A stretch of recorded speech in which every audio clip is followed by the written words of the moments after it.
So let's say you found a skeleton. How would you tell if it's a representative? You personally, how would you decide? Well, interesting question. I don't know. I'd have to do some research on that.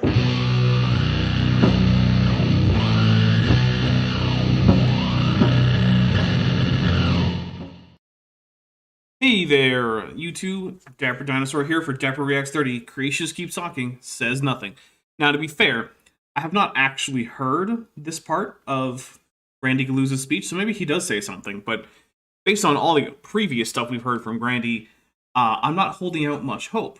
Now, Vishanti is hoping to get in here. She's having some rather severe audio technical problems, so we are still hoping to have Vishanti with us at some point, but right now, that's not in the cards just yet. I have a couple things to go over before we actually get into the video, though. First of all, we are not actually doing the drinking game, which means I should probably get rid of the drink numbers. So there you go. I am drinking coffee today, because quite frankly, if I tried to drink alcohol for the stream, I would probably be asleep halfway through, and I don't want to do that. And hello everybody in chat. I'm seeing D-Wing, Horseflesh, Peter Zero, hello, Mr. Willis, Skeletor over 9,000, Tapioca Weasel, DM Wing, I think I already said that, Johnny, Scott Duke, Horseflesh, Laughing Coyote, Logan Fisher, good to see y'all. Alright, so first of all, I want to say a special thank you to Ferravara. I was instructed to use uvular R's for this name, so that's why I'm doing it. So Ferravara is a fan who usually can't make it to live streams, and so wanted to know if I would read something off that was sent as a Discord message after some after a gift wishlist purchase. That's what I'm looking for. And I said, yeah, absolutely, of course. So that's a thing. If you want me to read a particular thing and you can't make it for live streams, there's certainly an option for it. So Ferravara got me, let's see, a Carolina Reaper summer sausage, which I have already finished. It was absolutely delicious, as it turns out. A little worried. Turns out, no, it was great. Some other sausages, some brown bread, and some ramen, all from my wish list, so I really appreciate that. And so, Velkavara says, hey Dapper, I wanted to really thank you for the work you were doing. I'm so glad I found your channel. As for me, it is exactly what I was looking for. I love how the science and learning is always in the forefront, as well as respecting nuance, which is of course, not unwanted. Along with that comes a smooth, entertaining voice and a whole host of guests, each bringing their own flavor to the table. I hope that many out there feel the same as me, and we can support you for a long time to come. So thank you very much, Felkavara. I appreciate both the gifts and the sentiment. Also, I want to know, if you ordered your Ray Comfort gospel tracts for the King Charles coronation, did you get them? So I'm going to ask that as a question right now. So let me add a poll.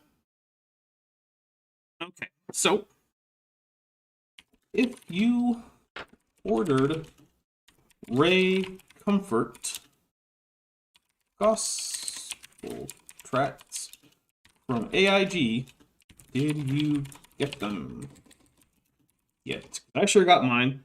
Well, I have yes, no, and I didn't order them as the options. So I got mine there. I don't understand gospel tracts. Okay, so here's the thing, right? I suppose the idea is supposed to be that you're supposed to hand this to someone, and then they read it. First, maybe they're supposed to be tricked into thinking that this is actually a £1 million note, which just is ridiculous, but okay. And then you're supposed to look at the back, where basically it just says, hey, did you know that the Bible says that some of the things you've done are probably bad? Well, Jesus.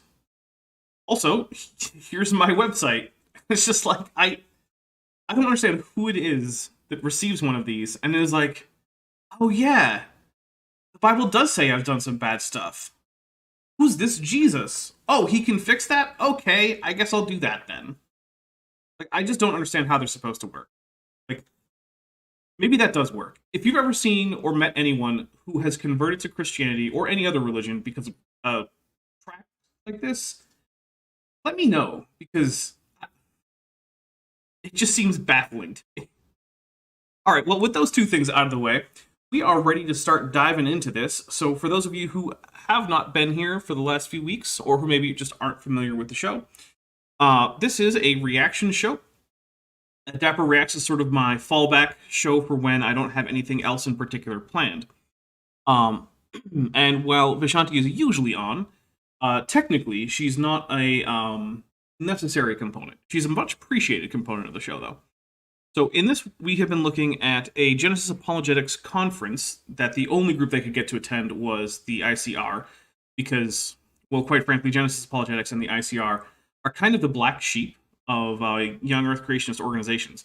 Most of the other young Earth creationist organizations deeply disagree with a lot of the stuff that they have to say, in part because, well, of what we're talking about here, which is continuous environmental tracking, which is Randy Galuza, the president of ICR's attempt to overthrow natural selection. And I actually just recently learned more about how this model is supposed to work, and so I'm hoping that we can work that additional information in. In the meantime, please do hit like, because it does help out the channel, and less than half of you have hit like, which of course, once again, means I like less than half of you half as well as you deserve. So, we're being told, what is Darwin's goal in developing his theory? Now remember, conscious environmental tracking basically says that organisms sense changes in the environment, and then they make a conscious choice to adapt their bodies to the point where, according to Randy Galuza, regular old beetles can transform themselves into looking like ants. Of course, the source that he showed for that didn't say that at all. It directly contradicted him. But, hey, that's what we've come to expect. So, here we go. Let's get into some Randy Galuza telling us what the whole point of Darwin's theory was. We may actually get past Randy Galuza today, which I am both looking forward to and not, because next up is David Reeves, who is... he's a special guy. Let's put it that way. All right, here we go. So point number 4, we have to ask, what was Darwin's purpose in forming his theory? You have to understand it. And it is not to explain the diversity of life on Earth. It definitely is, right? So Darwin is talking about the origin of species in the book On the Origin of Species. And by that he means, how did we get to have so many species? Why are there all these species in all these different places, especially in cases where, realistically, if you were designing Earth with a certain number of creatures to fill certain niches, you wouldn't necessarily need this many species, right? Like, as an example, and this is not one that I know of Darwin using, but we're just using it as an example, right? Why is it that Australia has an almost entirely different fauna than basically any place else in the world, especially, say, Southeast Asia, which is where it's closest to? It's got all these marsupials, it's got different birds for the most part, it has its own distinct insect population in many cases. It's just a very different place. There's very little commonality between the life in Australia and sort of like that New Zealand area and life in Southeast Asia, despite their very close proximity. Why is it that God would design it that way? Why design a Thylacoleo, which is a big marsupial predator that's been long extinct, and also a thylacine, which is the Tasmanian tiger or Tasmanian wolf, and the Tasmanian devil, when you already have lions and tigers and wolves and foxes and badgers and whatnot? Why is this? Why have marsupial moles when there are placental moles? Why is it that the groups of birds that fulfill the finch niche in the old world are in Fringillidae, but the animals that do a similar role in the new world are in Thropidae, an entirely separate family of birds, but they are very similar in terms of their lifestyle? What's up with this? It's very hard to understand outside of the context of evolution. And so Darwin was trying to come up with a mechanism for how to explain both the origin of new species from previous species as well as their diversity, because both of those things are tied together. All right, here we go. Darwin's theory was to explain, as Francis Aiello, who is the president of the American Academy of Sciences, It was to explain why creatures look so incredibly designed and why they look so highly engineered, but really weren't. That's part of it, right? It's not a separate thing. I'm trying to come up with an analogy that explains how silly this is. It's kind of like saying, you're trying to explain how a light bulb works, but that means that you're ignoring how electricity works or something. Like, no, this is all part and parcel of it, right? In order to get a natural explanation for the origin of species from common ancestors between them, you need to have a mechanism that allows them to get the changes that you see evident between different organisms that are closely related. Which means you need a mechanism for how things that seem designed actually came about in a non-design process. Because again, science is about natural explanations for the natural world. If an aspect of the natural world is actually not explainable by natural processes, science will be unable to explain it. That doesn't mean you're going to not look. It turns out this aspect of the natural world is explainable by natural processes. And interestingly enough, the same mechanism that explains the diversity of life, the common ancestry of life, also happens to do a lot of the work in explaining the complexity of life.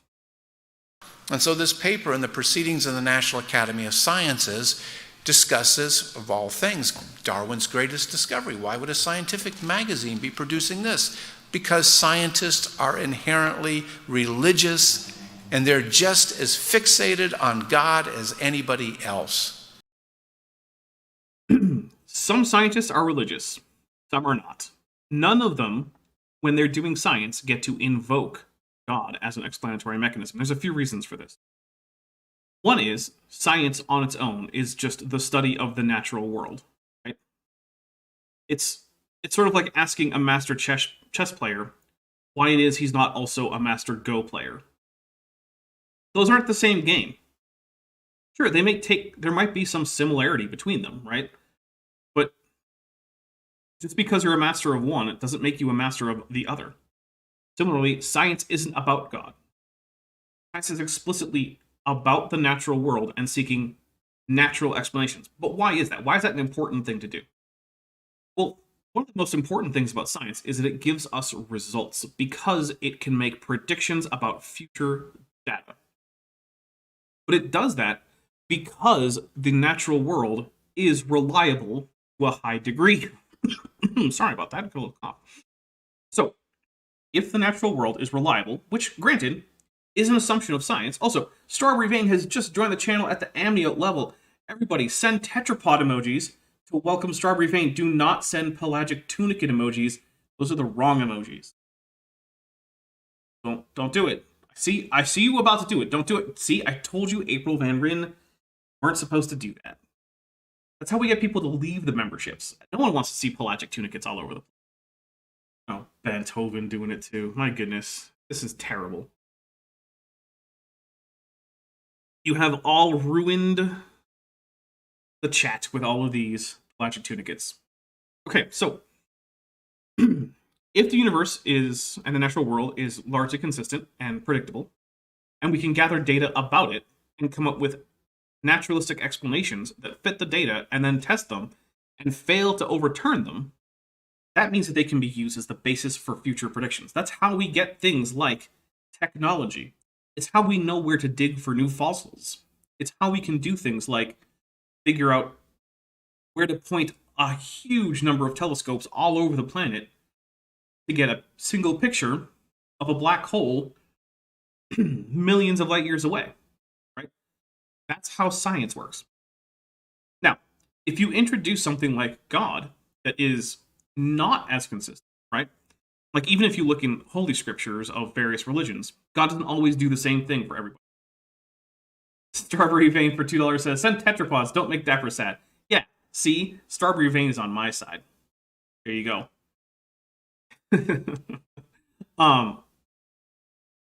So if you look through, say, let's just take the Bible, because this is the one that, young earth creationists are going to be using. And I think it's one of the more familiar ones, at least among my audience, because it's probably the most familiar holy text in, say, the English-speaking world. And this is an English primary channel. Okay, so we have a lot of places in the Bible where someone calls out for deliverance to God, and God provides. So, we have the 3 youths being thrown into the furnace in Babylon, where, King Nebuchadnezzar is going to build a big giant idol and says, everyone has to worship this idol of me. And then these 3 youths say, no, we won't do it, because our God is the God of Israel, the God of Abraham and Isaac. Okay, so he tosses them into the furnace. They're in there with the angel of the Lord, and they're spared. Come on. Okay, great, cool. Okay, but look at the Psalms, which is full of lamentations of people who are apparently not getting saved by God. They're currently in exile, and they have no particular hope within their lifetime of coming back. You get Psalms like By the Waters of Babylon, which is from the same type of, it's at least set in the same period, right? The exile, where these people are like, hey, how come God isn't helping? So because God is not predictable in this way, even according to theists, it's not useful to use the scientific method on God, whether or not there is a God. Even if God is the explanation for how life got here or how various species got here, it's not a useful scientific avenue of research. So, atheist or not, science isn't interested in God, even though many scientists are. Nor is science interested in replacing God. Science is just about finding natural explanations for the natural world. If that means that what you believe in is a God of the gaps, and therefore your God keeps shrinking, that's a problem for you, not for science. Now, on the other hand, creationists typically have to do things like sign statements of faith, signing on to certain dogmatic positions that they are not allowed to deviate from, despite whatever the evidence might say, lest they lose their jobs or be denied publication in creationist journals. That is not something science does. In science, it's about the evidence. Now, granted, is it perfect? No. There are always biases, and there always will be. But by and large, if you've got the evidence in science, good. If you don't, you're not. It doesn't matter what you believe. It matters what you can show in the data. All right, here we go. As anybody else. And so, this is what Francis Ayala says. With Darwin's discovery of natural selection, and you notice, he's never referring to evolution broadly. He always refers to Darwin's mechanism, the natural selector, and we'll explain why that is. I mean, it's because ultimately natural selection is the thing that produces adaptive features. There are a lot of other processes in evolution, but natural selection, it doesn't produce adaptive features, but it allows adaptive features that exist to come to fixation. That's an important thing. The origin and adaptations of organisms were brought into the realm of science. The adaptive features of organisms can now be explained like the phenomenon of the inanimate world as a result of natural processes without recourse to an intelligent designer. That is what Darwin is after. It is to kick the Lord Jesus, the designer, completely out of the picture. And he goes on to say, only if your idea of the Lord Jesus is that he is a God of the gaps, right? And I've made this analogy before, but I think it bears repeating. If you were to tell, say, a farmer who prayed for rain and who got it, and who said that his prayers were answered, and you said, okay, well, look, here's where this pressure front is meeting this other pressure front, and this stream of air is laden with moisture, and it's coming from the ocean here where there was, it was hot, so there's a lot of evaporation, and that's why it's raining. Most theists aren't going to tell you that that means that it doesn't count as God answering the prayer, right? If God is in fact something that exists, and God is the transcendent cause of everything in the universe, then anything that happens ultimately is at least to some degree under God's purview. Could go that way. Yeah, look, Strawberry Vein, I also would like Vishanti to be here, but she is working on getting her audio stuff fixed. She has to reinstall a whole bunch of drivers, apparently. I don't know exactly what happened, but yeah, apparently she is having significant technical difficulties. Here we go. Say this, that Darwin's theory of natural selection accounts for the design of organisms. Boom! It's not the diversity that Darwin needs to explain. He needs to explain why creatures look so incredibly designed, why they seem to fit their environments so incredibly well. Okay, this is just basic logic. If you say X explains Y, it doesn't mean it doesn't also explain Z. That's not how it works. So, for instance, saying Darwin explained complexity and the appearance of design doesn't mean Darwin didn't explain diversity. He did both. That's one of the neat things about scientific theories, is that they actually take different areas that would otherwise be unconnected bits of data that are hard to see how they fit together, and a scientific theory comes along and unifies them. So, for instance, a more, let's say a less disputed theory is universal gravitation. Now, I know that there are flat earthers who disagree with it, but whatever. It is not immediately obvious that the motions of the planets in the sky against the background star are explained by the same phenomenon that causes things to fall when you drop them. That is not at all obvious. That wasn't obvious to anyone for a very long time. It took a lot of work in astronomy as well as theoretical work from Isaac Newton to figure out that, yes, in fact, you can unify these things with a single force called gravity, and that it is proportional to the mass of the two objects involved, and inversely proportional to the square of the radius. That took a lot of effort to figure out. But now, knowing that, we can explain both how things fall and how they orbit, because as it turns out, in something that was very unexpected, orbits are just a certain kind of falling. They're falling with a sufficient lateral velocity that you keep missing the ground, which seems crazy, and yet, there we are.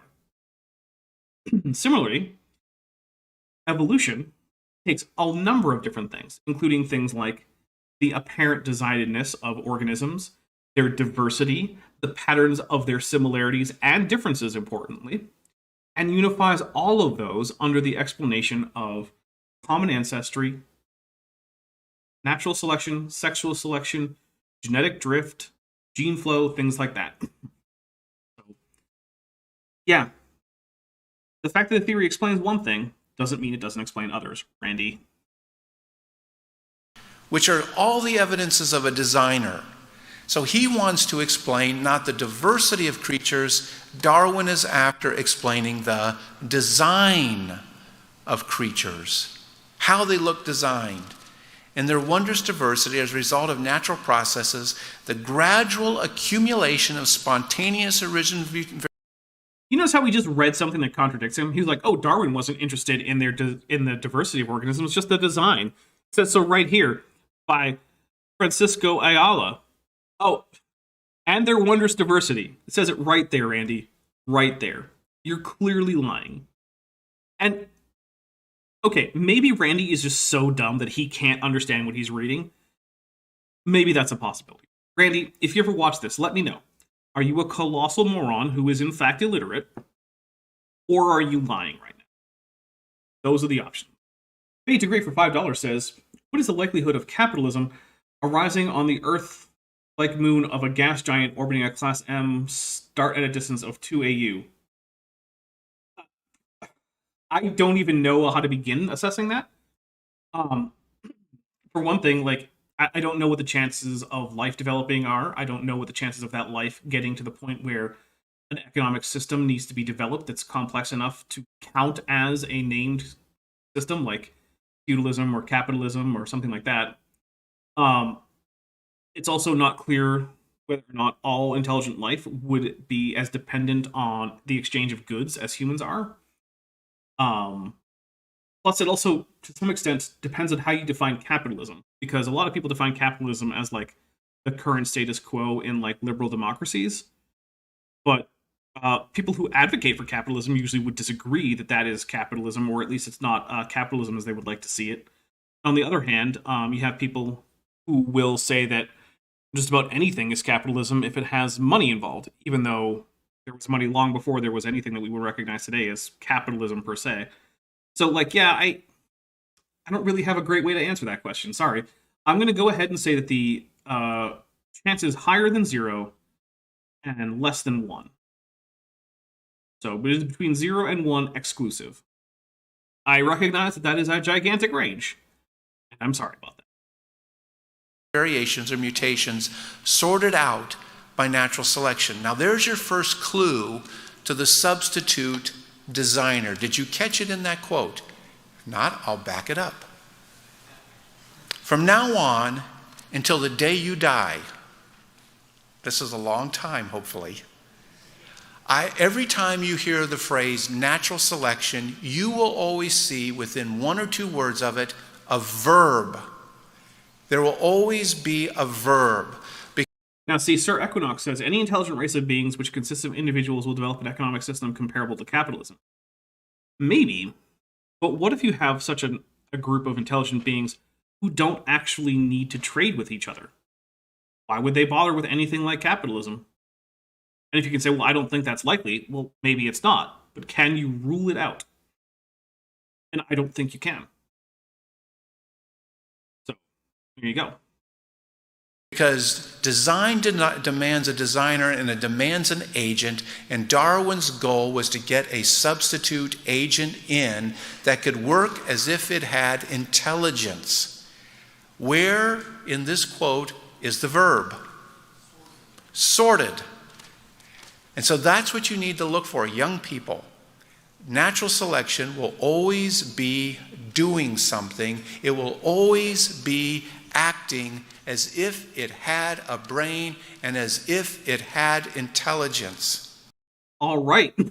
The Screen Geek has gifted 1 Dapper Dinosaur membership, which went to James Duncan. Welcome to the channel memberships, James. And thank you to Screen Geek for being so generous. Everybody send tetrapods. Don't send pelagic tunicates. It's unacceptable. It's disgusting. No. Okay, so let's talk about verbs and agency and grammar. So it seems like Randy is saying that in order to be the subject of a verb, you must be an intelligent agent that has some kind of volition and agency in the sense of, like, you know, you are in charge of your own destiny.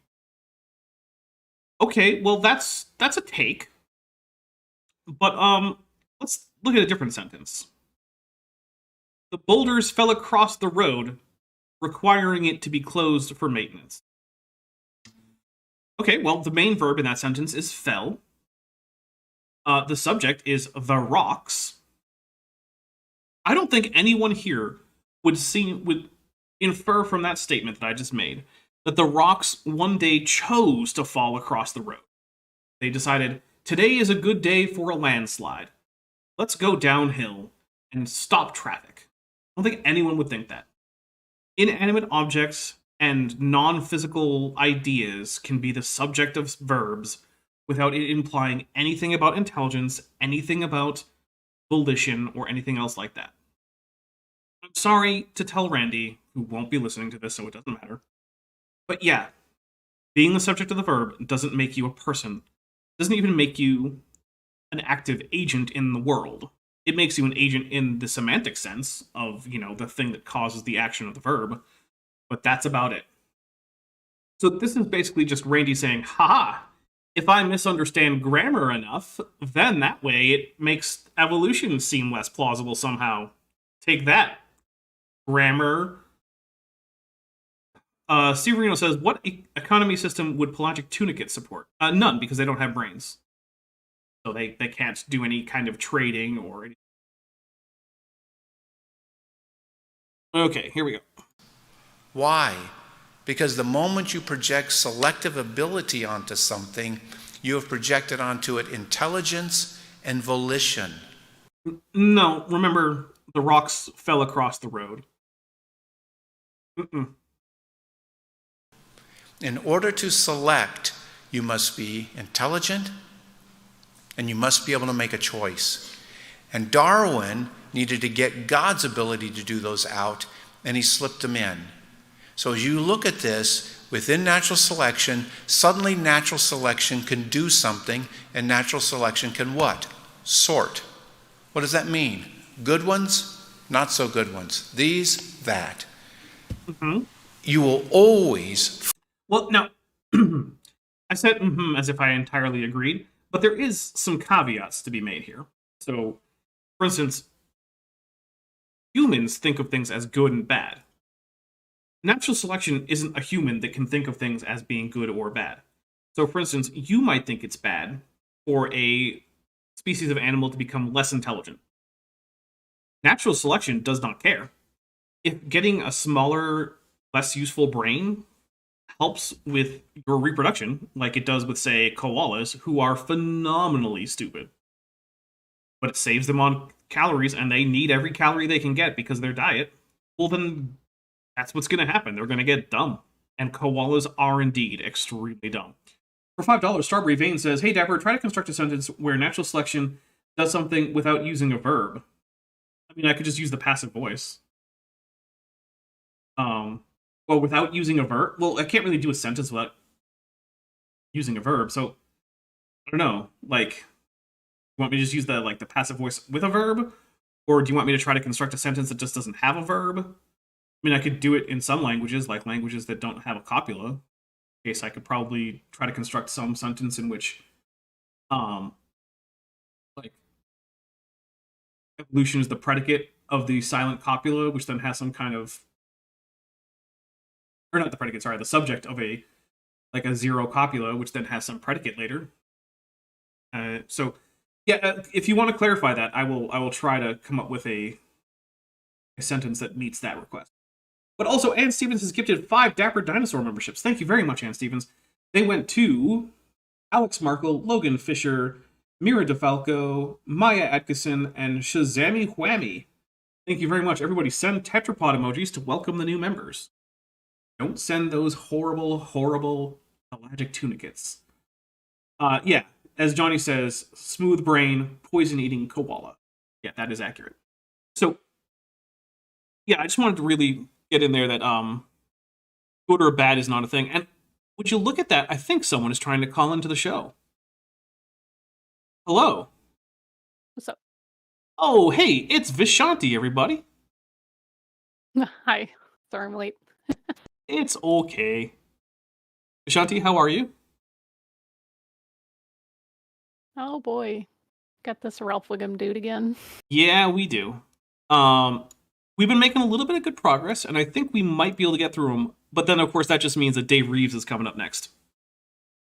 Because, like I say, it's a double-edged sword, right? Like, the longer we delay with him, the more of him we have to get through. But then the faster we get through to him, it's just on to the next horrible guy. Like it. Okay. Yeah. Yeah, that's fair. That's fair. And the chat is full of Vishanti emoji. Oh goodness. Yeah. Hello. Yeah. You were missed. You were like, "Where's Vishanti?" Well, I messed up a lot of my settings. I was trying to troubleshoot some issues in my audio mixer and with my little Bluetooth headphones and things like that, and I just bricked it. Rough. So, pro tip, don't do that 30 minutes before a show. Yeah. Do that days before a show. Yeah, do that well in advance. Mm-hmm. So if something goes horrifically wrong, then you won't be late. Okay, so I got a couple things. One, I have to read a super chat from Meldaborn, who says, "This noun has a verb, therefore this noun is sentient, ranks as one of the top 3 worst arguments ever made by a creationist." Yes. Yeah, it's amazingly bad. Holy Small says, "Did you know that there is a lady on Spotify that covers popular songs in Klingon?" Yes, it's Klingon Pop Warriors, also known as Jen. She is the first person to whom I ever wrote a business email in Klingon. Because I was requesting to use one of her covers. I used a cover of My Heart Will Go On in Klingon in a video. And it was her cover. And so in order to ask permission for this, to show that I was asking for serious reasons, I composed the introductory email entirely in Klingon. Because you know what? If there's one thing that I think is going to get you in the good graces of someone who does Klingon song covers, it's writing them an email in Klingon, right? Indeed. Yeah. So, yep. I've watched her on Twitch a few times. I've actually done a couple of commission works for her. here and there. We are connected on Twitter. I think we follow each other. I know I follow her. And I know we've chatted on Twitter before. So, also, Lily Chamberlain just joined the channel at the Amnio level. Welcome, Lily. Everyone send tetrapod emojis. Don't send the pelagic tunicates. No, don't send the pelagic tunicates. Just because she's here now, you don't have to listen to her. She's not the boss of you. I know no one wants to send the pelagic tunicates because of how gross they are. That's nonsense. It's very true. Shanti, are you ready to get back into Randy Galuza now? The Screen Geek for €2 says, I'm a simple man. I see Vishanti, or I send money with a money emoji. Thank you very much. There you go. Making it rain. Much appreciated. Slowly contributing to your fund so that you can eat food. Yes. Also, Caliban says nerd confirmed. Like, dude, what channel do you think you're on? There was Klingon in the thumbnail. There almost always is. Indeed. All right. Steve says, cover versions, I think you mean OG Klingon version. Yeah, that's true. For legal reasons, I have to pretend that those songs weren't written in Klingon originally, only to be translated into English. But, yes. You know. All right, here we go. Find a verb. Act, favor, sort, weed. It will always be there.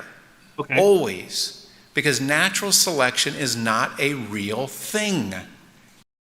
That doesn't even follow, man. Even if you don't think that natural selection should ever be the subject of a verb, that doesn't make it fake. This is just so dumb. I don't know how his audience is even buying this. Like, if someone came up to me and it was like, brain hurts. Yeah, if someone came up to me and said, "Hey, this thing is being used inappropriately as the subject of a verb, therefore it doesn't work, therefore it doesn't exist," I'd just be like, "What are you talking about? Just go away. It's weird." All right, here we go. It is a way of viewing nature. Oh. It's not real. You can't see it. It's a way that you project onto it, and so he sees nature. Randy, you can't see numbers either. Yeah, really. But for some reason, constructs. Exactly. And yes, natural selection is a construct too. It's a theoretical framework that is used to interpret data and predict future data. Okay. Cool. So are numbers, right?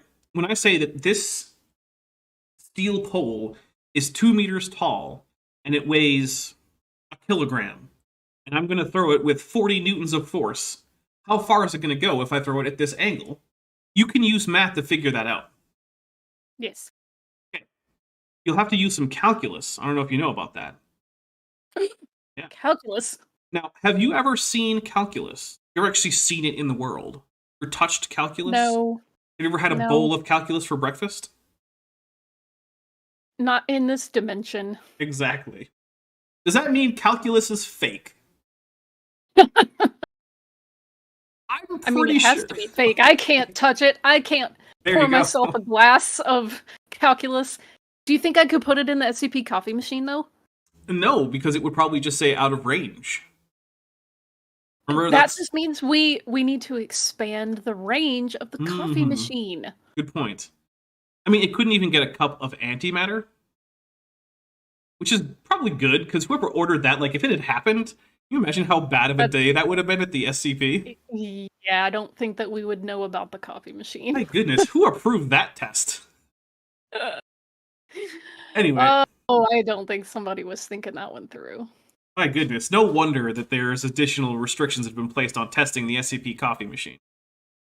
Yeah. Blitzwinter said, I would think that someone would authorize that test, like, hey, can I have a cup of calculus? Right. Yeah, it's for abstract nouns. Although, like I've said before, the fact that it produced communion wafers and wine after printing out the words of instantiation implies that the SCP coffee machine is in fact an ordained Catholic priest. Or an ordained Catholic priest, yeah. Yeah, which is a little weird. That is very weird. Blitz Winters for $10 says, a noun can perform an action word, therefore it's not real. Well, I guess I don't exist then. Oops. Bye, Blitz Winters. It was nice having you exist while you did. Yep. Sorry Well, that sorry. you got logicked out of existence. All right, here we go. It's calculus 2 calculators. Thanks, Paul Nolan. Awesome. Beautiful. Nature as being able to sort. And therefore, he concludes, this was Darwin's fundamental discovery that there is a process that is creative, although not conscious. And this is where Darwin starts to take you, all of us, into this realm of irrationality, of mysticism and magic. So in this is frustrating because mysticism doesn't just mean things are abstract, right? Mysticism actually is a long-standing religious practice about trying to connect oneself to higher powers through processes that cannot necessarily be rationally explained fully, but through various practices such as repetitive prayers, the word I'm looking for, meditation techniques, various physical acts, asceticism, all of these things, right? How much asceticism do you think you have to do to figure out natural selection? It's none. I'll just give you a hint. You don't need to fast to figure out natural selection. You're not going to sit around meditating on Darwin in order to see the divine light of natural selection, right? You're not going to be contemplating the words of the origin of species over and over until you have a direct divine revelation of the truth of the holy name of evolution. That's not how any of this works. All Randy is trying to do here is he is trying to put his religion on equal footing with science in terms of evidentiary basis by pretending that science has connections to religion that it lacks.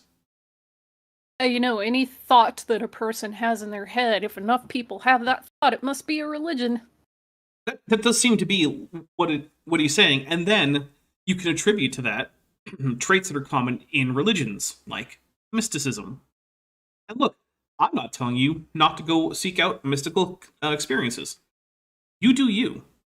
But it's not science, and science doesn't become mystical because you don't like it. this phrase right here, since we're in the afternoon, it might as well be quiz time. We're going to do a Q&A where you get to ask me questions. I get to ask you some. Oh, good. That means I get to ask my audience the same questions. Have you in your entire life ever seen a creative process that was not conscious? Okay, here we go. So we went to the wrong place. What does he mean by creative process? Like just in the most broad sense imaginable? Yeah, I would think so. I mean, he hasn't qualified it. All right. Have you ever seen a there we go, I can spell. Conscious creative process. We're going to have yes, no, and turtle. I forgot the V in creative. What is wrong with me? All right, there we go. There's the poll. Now, I'm going to let everyone answer for themselves. I'm going to mention, you think Randy knows about AI? Because now, probably. By now, maybe. Yeah, maybe not when this was filmed, but I'm pretty sure that, like, Midjourney isn't conscious. It's still creating images. Now, granted, I think most of them are trash, but, like, it's still creating them. And is it doing them based on a prompt? Yeah, but then again, ultimately, you can see natural selection as creating organisms based on the prompt of the combination of the environment and the pre-existing organisms that it's working with. So, like, I don't see why that's a big difference. Also, you can see natural selection if you go look for it. It's not that hard to find, actually. In real time, within human lifespans, people have documented natural selection occurring to change organisms to better fit new or changing environments. And yeah, Science Side Up says every time there's a hurricane or tornado, a storm is created. Yes. Yeah. So it is trivially easy to find non-conscious events that could be called creative. DM Wing for $2 says, turtles are the best creative processes tetrapod. I am not going to argue against this. Turtles are definitely some of the best tetrapods. All right, let's see what else he's got for us. Maybe he's got another question that we can answer in a way that he won't like. And he slips this in just like that, and Phrasing, Rain. Phrasing. the world's smartest people who read the proceedings of the National Academy of Sciences just zip right over that, and they say, yeah, he made a creative process that was not conscious. No. He discovered and described a creative process. I am cackling that he's like the world's smartest people, of which you are definitely not a part of. No, he is not. Therefore, you would almost have it occur to you that maybe there's the chance that they possibly might have noticed something that you didn't. Yep. No, that's impossible. That's actually I'm just spitballing here. One of the common things with pseudoscience is this idea that you notice something very obvious that none of the experts who spend their entire lives doing nothing but thinking about this topic ever bother to notice. It's like, yeah, all the geographers and all the pilots in the world and all of the people working for NASA, they just never noticed that there's a giant military fleet around Antarctica that no one could have built. Yeah, I mean, when you do stuff all day, you just go on secondhand accounts and hearsay, don't you know? Mm-hmm. Yeah, all the biologists, they just never notice that natural selection just doesn't work. Yeah. I mean, you just take people's word for it. I mean, trust me, bro, that's how science works. Exactly. Liz Winters for $5 says, I suppose it sort of depends on what you mean by creative, but absolutely. Rivers create riverbeds and lakes all the time. Yeah. It depends on how broad you want to go, but even if you narrow it down very narrowly, we have a lot of examples of non-conscious entities creating things. In fact, one of my go-tos is one that's directly analogous to evolution by natural selection, which is genetic algorithms, which can be used to design actual machines that function in the real world. They can be used to write computer code that actually performs functions. You can just use them for artificial life that then goes on and survives in an environment. You can use them to develop AIs that can do things like play a particular video game or accomplish other various tasks. All without anyone consciously needing to actually write the code to do so. You can say, oh yeah, well someone had to make that computer. I'm like, all right, fine. I'm not here to argue that there's no God that made the universe. But guess what? If you want to continue that analogy, God made a universe in which evolution can happen. Hey, look at that. It still works. Yay, evolution. Gasp! I know. Because that is one of the things with a lot of creationists, is they think that it's creationism and no evolution and God, or no God and evolution and no creationism. It's like, no, actually, the God part is necessary for the creation thing. It's not actually precluded by the evolution thing. Yeah. Turns out. I love the whole, false dichotomy fallacy when they're like, no, you can only be a creationist or an atheist. Evolutionist. Yeah, and there's no other options. And they usually conflate creationists with, Christian, and specifically the kind of Christian I am. Yes. It's like, hey, what about this, this Catholic astronomer who thinks that the universe is 14 billion years old? Not a real Christian. What about this? Not a real Christian. What about this, Eastern Orthodox evolutionary biologist who wrote a famous textbook in evolutionary biology? Yep, doesn't count. Those guys, Cross-Platform Adventures, who's been a member for 3 months, says volcanoes create lava. Actually, I'm going to disagree with you there. I'm going to say that lava creates volcanoes. And then sometimes the volcano can no longer keep the lava contained. Slight difference there, but see what you where you're wouldn't keep the magma contained, because when it gets up onto the ground, then it's lava. Yeah, that's a good point. Yeah, it is magma while it's still underneath the volcano, and then it becomes lava. So I guess in that sense, then yeah, the volcano does create lava. Also, there is a Godzilla emoji, and while we're not playing the drinking rules, I do appreciate the use of the Godzilla emoji.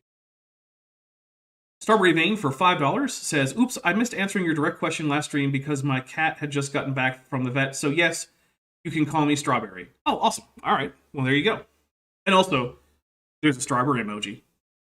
You know, most of the food emojis, I just don't know they exist. Like it was like last week or something that I learned that there's a hazelnut emoji. Because I think you used it, and I was like, oh, hey. I did actually use it. Hazelnut emoji exists. Okay, There's actually a really nice expansion of food emojis now. So it's not just tacos and eggplants. No, you got blueberries, you got kiwis. They added olives. That's really peaches. cool. I knew about peaches too. Mangoes, peanuts. Like, there's actually some really cool ones. YouTube doesn't have all of them, but there are a lot of different types. Okay. Bread emojis. Like, they have pretzels, flatbreads.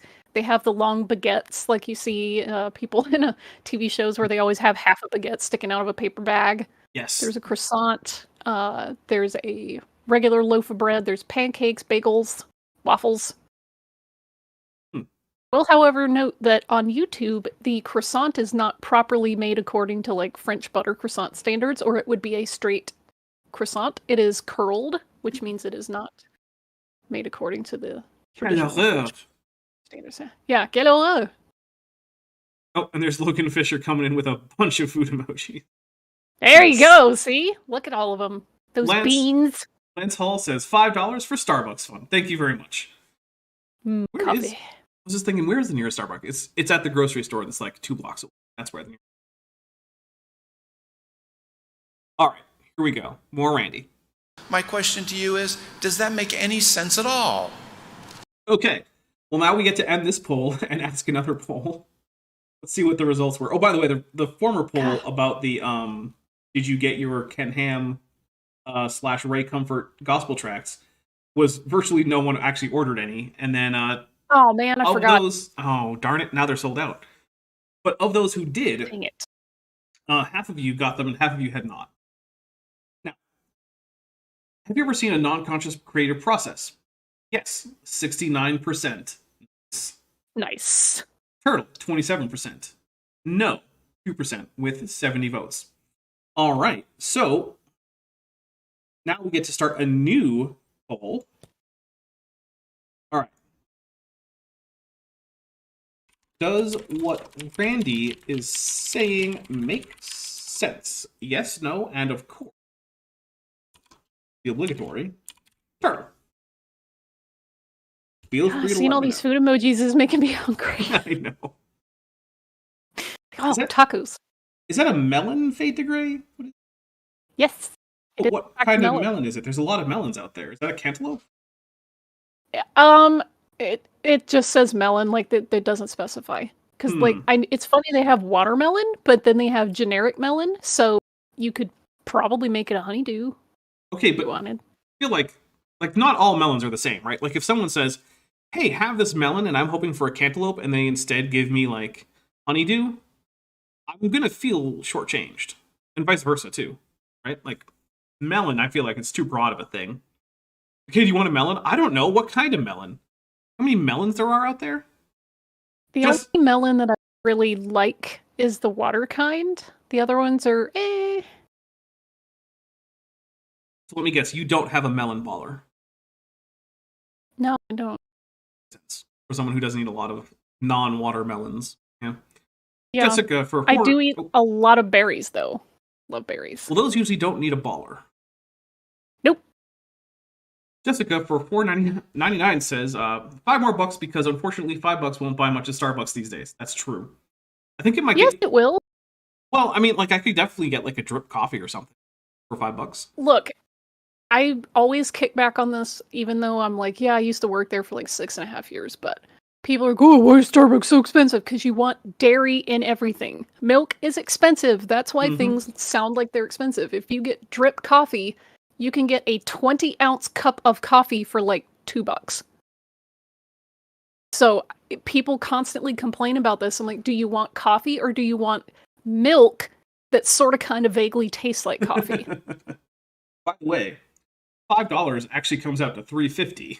So what can I get for $3.50 at Starbucks? Less.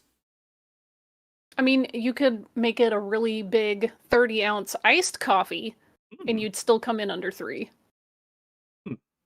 Maybe I should, because it's getting hot out here.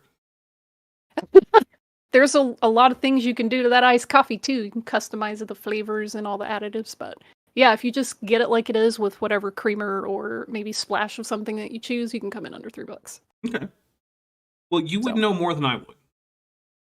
But yeah, as soon as you start adding any kind of milk, whether it's proper actual dairy milk or if it's a non-dairy milk of some kind, that's when the price just goes through the roof. All right. Well, now People are I like, know. oh, it's just stale black coffee. I know they're supposed to rebrew every 30 minutes. There is a timer. You see someone walking around with it. Whether or not every store follows that is wildly inconsistent, but technically you are supposed to rebrew a fresh batch every half hour. So if it tastes stale, tell them to start over. There needs to be a Starbucks drip coffee audit. They have those. Oh, good. They have auditors that come in like once or twice a year, and they literally just meticulously go through that store and make sure everything is like above standard. It's a dread thing. Anybody that's ever been there knows about EcoSure, and they're just like, nah. I would imagine so. I remember we're coming up to a break here, so we're not going to play a whole lot more Randy just till we go on the break. I remember when I lived in the Seattle area, and people used to say things like, "Oh, did you go to the first Starbucks?" And it's like, "Yeah, I've been there, but I mean, it's just Starbucks with different branding. That's literally all it is. It's Starbucks, but the logo's different." Some of their custom like roasted coffee. They That'd do be neat, because I love drinking small batch like roasted coffee. They do actually have a few like coffee like roasts that you can buy like in bulk that are only sold there, or like the Pike's Place roast or whatever. So yeah, it is a fun little place to go, but like it's not going to be like your everyday thing is go to the first Starbucks coffee at Pike's Place. There's a lot more to do at Pike's Place. Like that time I got Japanese hot dogs, which were like bratwurst, but with like Japanese fixins, like some soy sauce and some shredded carrots and nori and wasabi mayonnaise. Damn it, I'm hungry now. I know. Well, they started it with all the food emojis. All right. We'll be back in just a few minutes, guys. Shanti's going to get a snack. I'm going to pour myself some more coffee because, like I said at the beginning, if I had done alcohol instead of caffeine for this, I would already be asleep now. So stick with us. You can enjoy the musical stylings of one Beethoven, and then in just a few minutes, we will be back.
Okay, we are back.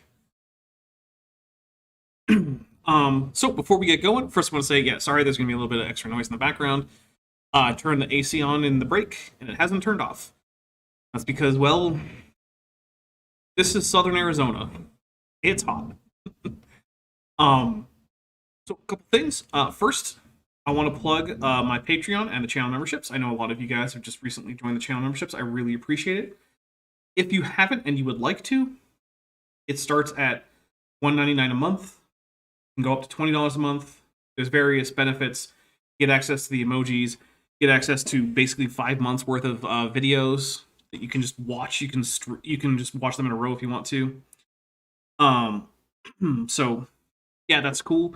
There's also the Patreon, which actually recently has taken a little bit of a hit. Some people have had to cancel some memberships, so I would really appreciate it if anyone who can afford it would look into that, because that is the part of the channel income that is generally reliable, right? Like, it doesn't depend entirely on how well a stream does or how many times YouTube deigns to show a video to people.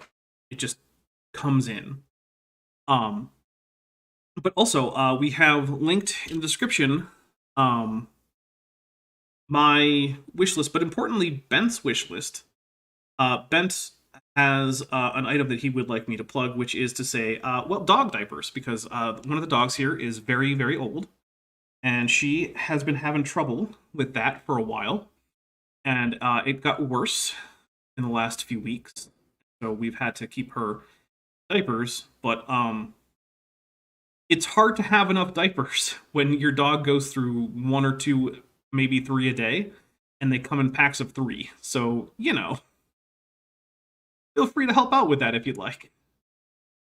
Because she's a good girl, but, you know, she's old.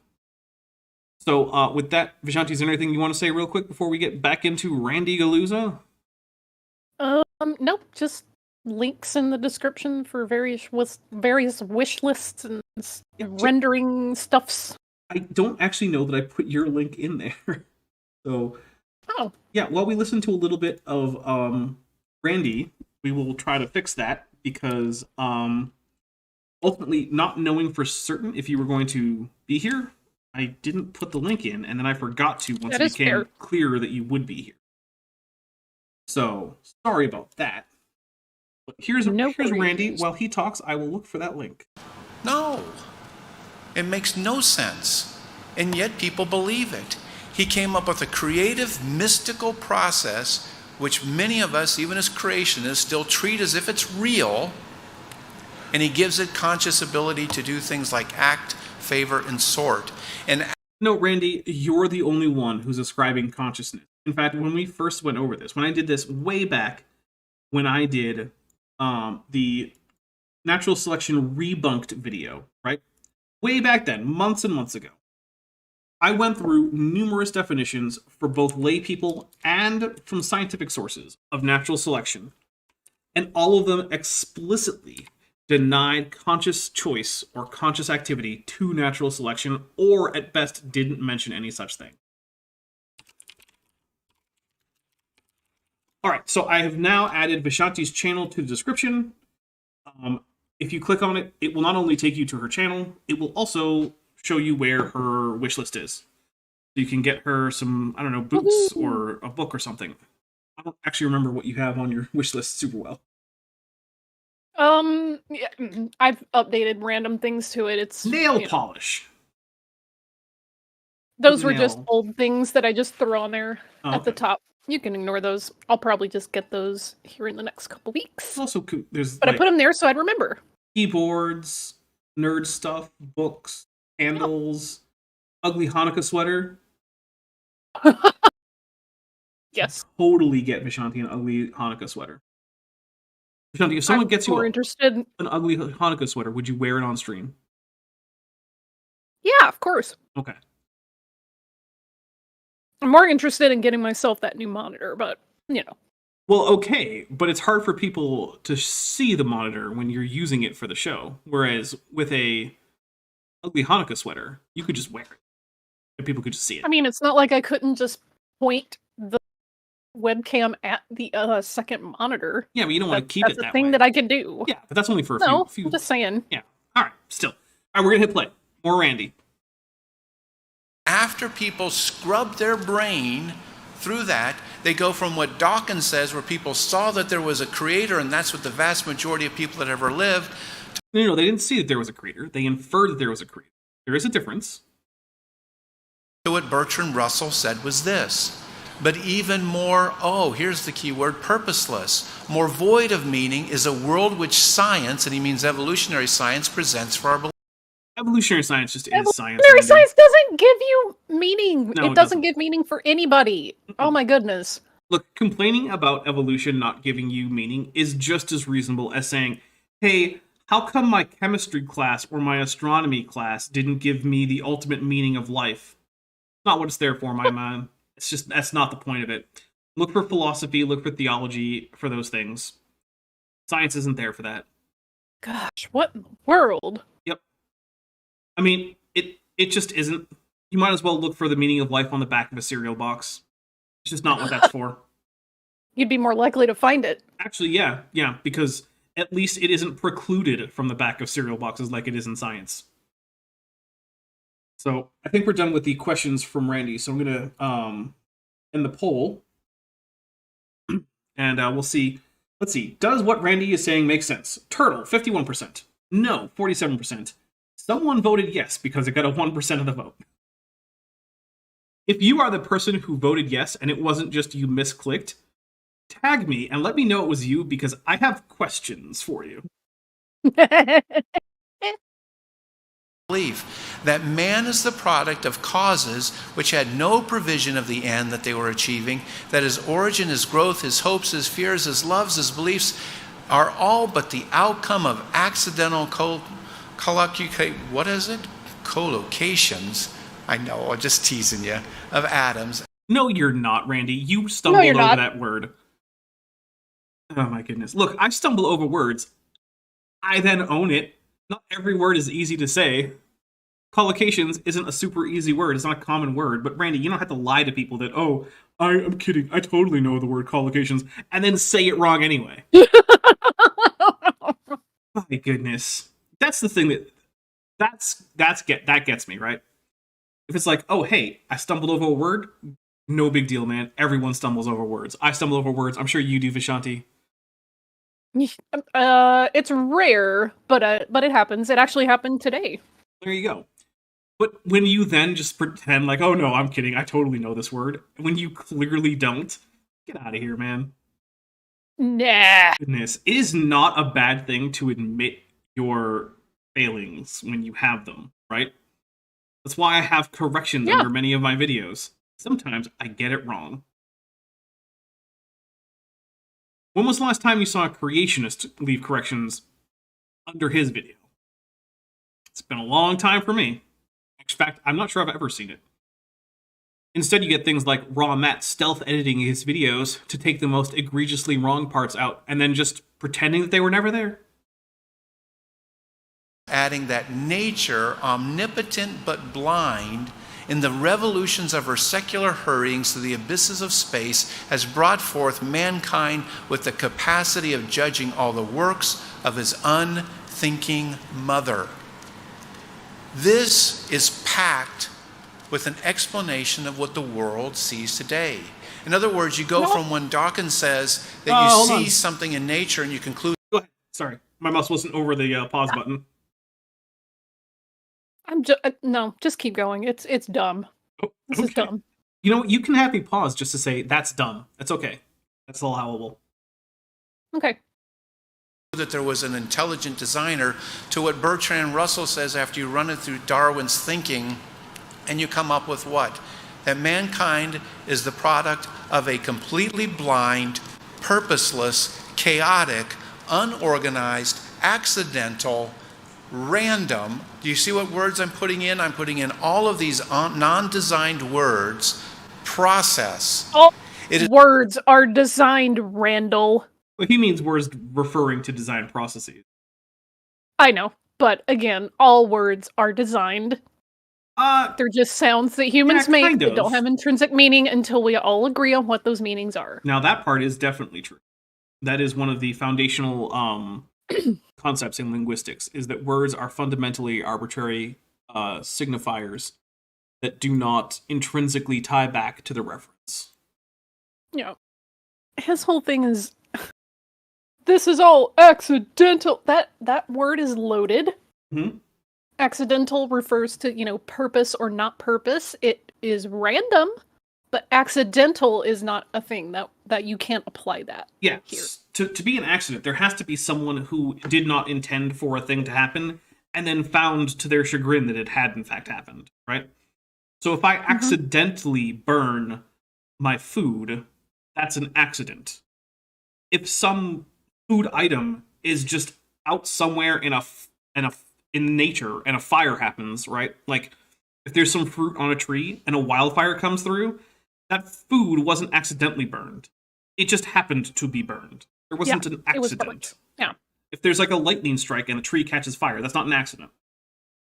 Car crashes are accidents because the people driving presumably didn't mean to crash their cars. Yeah. Yeah. So I've actually gone over this a few times in some videos that I think are on early access and haven't come out yet. But yeah, the word accident implies that there is an active will involved that does not intend for this thing. Evolution, being absent an active will, generally speaking, unless you are counting like artificial selection or something, can't have accidents because nothing was intended in the first place. Yep. Is about the most anti-design mechanism that you could ever think of. And this is why Darwinian thinking always points towards atheism. If it doesn't explicitly require God, it must be atheism. It must be. Man, do you know how many atheistic cake recipes I've read? Every single cake recipe doesn't have a single thing to say about God. The nerve. My goodness. The other day I looked at a manual for an electronic device. Would you believe that it was pointing me towards atheism? I can't believe. Yeah. Put in the chat various things that you've read that have pointed towards atheism by virtue of just not mentioning God. Let me know. Novels. The description of this video. Yeah, the description of this video. Just let me know. I'm sure it'll be interesting just how many things are pointing to atheism. You ever play Tetris? Did you know that's an atheist game because there's no God in it? Yeah, there's no God in it. Yeah, there's just fallen blocks. Where's God? Well, I guess some versions do have cathedrals in the background. Maybe, does that count? I mean, you can have a building without God. But could you have a cathedral without God? I mean, look, if there's no God, then what are all these churches for? Yeah. And who was Jesus' father? And yes, I am in fact referencing The Office. And this is why people become hopeless in their thoughts. And this is why people become hopeless in their thoughts because the scientific theory you like the least doesn't mention God, just like all the other scientific theories. Okay, Randy, right. Sure, that's why. Sure, man. Yeah, definitely has nothing to do with things like, realizing that there are horrible institutions that have power over you that you are probably going to be powerless to change, or that there's a whole lot of needless violence and hatred in the world, or anything like that. No, that doesn't make you sad. No, neither does any kind of problems with your brain chemistry, right? None of that. Instead, it's only the fact that scientific theories don't talk about God enough, which is to say at all. That's the only thing that makes people sad. Yep, that's how it works. We end up worshiping and serving something other than God, the true creator God, and we end up worshiping and serving, it's right here in the quote, about a third of the way up, if I could use this little laser pointer, this. Nature. Thank you, editor, for not shifting to the slides, which would have helped. Right. And yeah, again, no. Look, here's the thing. I want to keep hammering this home. There are a lot of theists studying things that Randy thinks are horrible atheistic nonsense, like cosmology, or evolutionary biology, or geology. I know. Calculus. So, calculus doesn't talk about God anywhere. Jessica, who's been a member for 7 months and is at the amnio level, thank you very much, says the nutritional facts on everything are very atheistic. My Honey Nut Cheerios hates the illogical concept of God. Yes. If you ever eat anything that just has a no God referenced nutritional label on it, you are just inviting a demon of atheism into your soul. That's what's happening. Don't open those doors, man. Don't give ground to the strong man. Mm-mm. Make sure that you only eat vegetables and meat that you grew yourself after writing the word God on the animals and plants in question. Only way to do it. It's the only way. Otherwise, you're just going to become an atheist. That's how it works. But yeah, like I was saying, there are theists of various description, like Christians, there are Muslims, there are theistic as well as atheistic Jews in various scientific endeavors. There are Hindus in scientific endeavors who can range from being like pantheistic to believing in personal gods, to believing in one personal god, to being panentheistic. All sorts of philosophical positions on the question of, is there a god? Feels like that's outside the scope of science, but, Somehow they managed to make it work. Randy could too. He just doesn't want to. Addicted Tomash says in the chat, Sarah has 2 apples. Stephen has 3 apples. If they put their apples in a pie, how fast do they become atheists because they didn't mention God? Ooh, yeah. Oh, immediately. Unless they wrote God on the apples first. But Okay. you get to pick your own language, And a right? pie crust. Yeah, well, yeah, And pie, the little pie dish. the tin. You gotta emboss Yeah. the tin. Yeah, you gotta emboss the word God on there. My recommendation is actually to use Arabic for this, because the word for God is really easy to write on things in Arabic, because it's like one vertical swoop that goes into another vertical swoop that goes into a circle, going from right to left. Really easy. That's why if you hang out in like Muslim apologist spaces, you get a lot of pictures of like, look at this fish, it says Allah on it, and it's like, dude, it has a circle and 2 lines. The fact that Allah is just made of very basic geometric shapes doesn't really make this a miracle. Like, Man, I really honestly need to make a meme out of this where it's like someone looks at, 2 sticks standing up in a circle and then predicts whether it's going to be the word for Allah or if it's going to be a lost meme. yes. Yeah, the Allah ones happen pretty often, and it's always so unimpressive. Ugh, that's cringe. It would be more impressive if it spelled out like Adonai in like perfect block capital letter, like block letters from Hebrew. That would be impressive. I mean, because those are I not wouldn't be easy shapes impressed to with- just make. No, they're not. I would be impressed with like the Phoenician Oh version yeah, of like the Paleo Hebrew. That would be impressive. that would also be impressive. Although I think it would It's be like- easier to make those marks than it would be to make like modern block letters. I mean, Maybe not. not necessarily, because some of those shapes just are like, what? Mhm, Because okay. I mean, drawing an ox head in something is a lot more complex than some straight lines. Good point. Fate to Grey says, can I just write God on the door frame leading to my house? No, that just makes the door theistic. You have to write Yeah, God that on just makes the door. everything. It needs to be on your door frame. It needs to be on every wall. It needs to be on every light bulb, every floor tile, Oh my every fiber of gosh. every rug and carpet. You have to get in there and etch the word God, or you're inviting Dapper. atheism. Yep. This is why the Jews invented tefillin. I just solved it.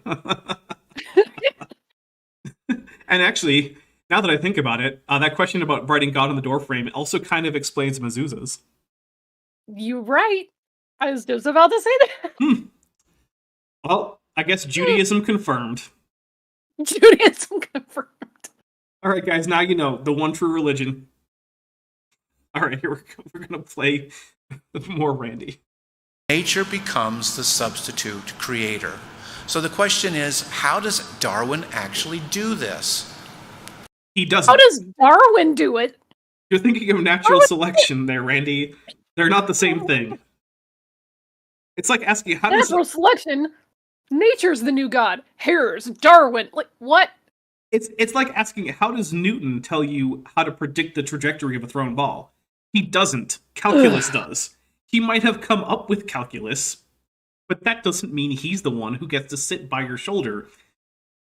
Darwin isn't like the replacement for the Holy Spirit for evolutionists as compared to Christianity, where like once you accept Darwin into your heart, he leads you unto all wonderful evolutionary thought. That's not how it works, Randy. No one's accepting Darwin into their heart so that he can transform them from the inside out to be more in his image. I hate this projection of like Christian theology into science where it just does not belong, regardless of the truth value of the Christian theology. Yeah. Ugh. Well, in this case, Tesla Ranger, because Tesla Ranger says Darwin is the Pope of evolution. He's acting more like Darwin is the Holy Spirit of evolution, really. All right. That's even Hail more. Darwin full of science. Yeah, we need some. Hail Darwin full of science. The facts are with thee. Oh, there you go. Yeah, we need some. We need some evolutionist prayers. We need some evil evolutionist like liturgy going up. Yeah, we do. Because you have your temple set now, so. I do actually. I just uploaded. So I've uploaded 2 videos using it, but if you don't have the memberships, you can't see one of them yet. So, the other one came out today, and is my response to Sal's responses to me about my John Sanford series that just came out publicly. Anyway, here's some more Randy. You need to know this. If you're going to explain it to your friends, and if you don't want to get caught in this kind of bad thinking altogether, how does he do it? He's just outright saying, hey, here are some thought-stopping techniques.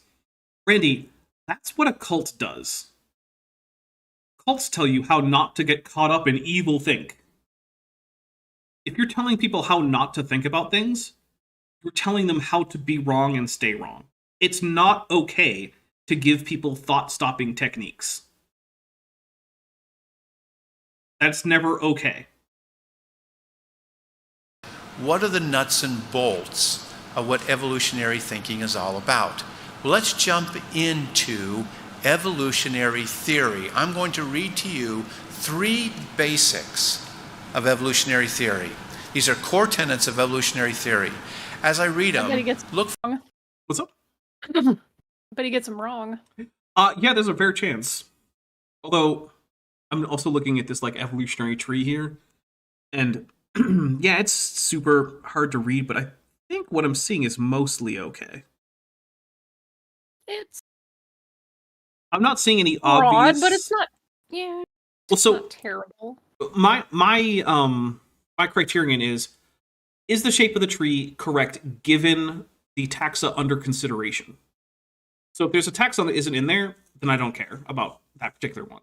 And as far as I can tell, it looks like we're okay. Like, if I look at like the bird branch, we have like the paleognathes branching sister to the rest of the birds. And then we have like the Exotripiformes, or sorry, the Galoancerae branching next, then Exotripiformes, and the rest of Neoaves, which is all right. I mean, we have a polytomy between like the toucans, penguins, and flamingos, which is not true. We can resolve that, but like, whatever. It's like one polytomy. Are you a toucan or a toucant? Don't be a toucan. Be a toucan. All right, here we go. For words that and phrases and thoughts that seem to be repeated. The random occurrence of mutations with respect to their consequences is an axiom upon which much... Did he say axion? He overpronounced the axiom as axiom. I thought he put an N in there, like November. Okay. Once again, Randy, yes. You don't know the words. Maybe look the words up.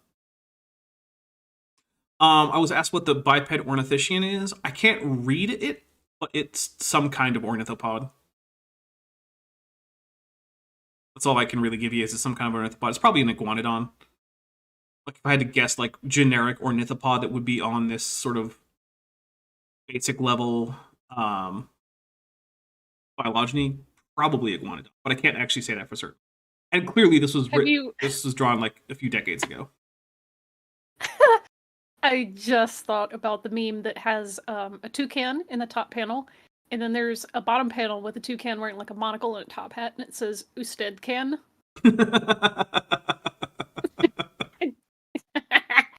Nice. I love it. Oh, gotta be formal when you have a top hat on. And a monocle, yes. Yes. Biology and evolutionary theory rests. This simple proposition has profound effects on the models of evolution developed since the modern synthesis, shaping how biologists have thought and studied genetic diversity over the past century. What is an axiom? Random occurrence of mutation. No, that's not what an axiom is. That's an example of an axiom. That's an example. It's not. Oh my goodness. Does Randy just not know the difference between examples and definitions? Is that what's happening right now? No. He doesn't.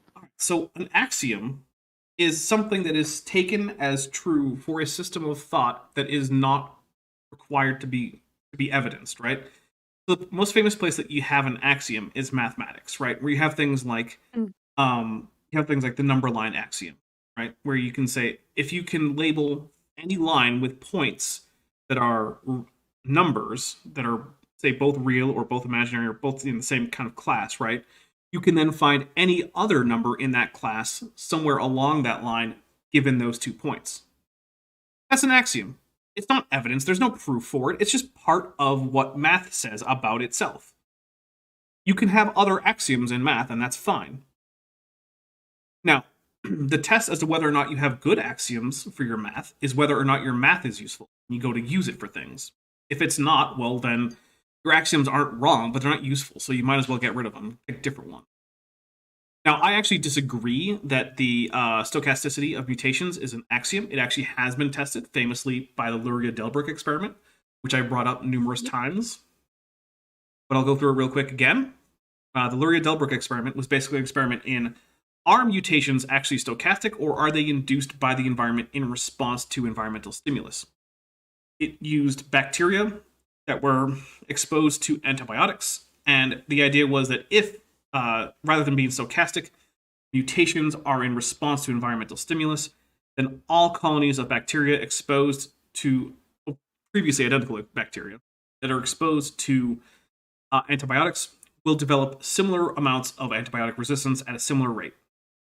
If, in fact, mutations are stochastic, then they will not. They will have varying amounts and varying rates of acquisition of antibiotic resistance. Ashanti, you want to guess which one happened? I'm not going to guess which one happened. No? I am not going to guess. Is it because you know? No comment. Yeah, the one that doesn't indicate that mutations are non-random. The one that indicates that they are random is what happened. Yeah, they had varying rates of acquisition and various degrees of acquisition of antibiotic resistance because mutations are stochastic. So, I don't know what was the previous thing.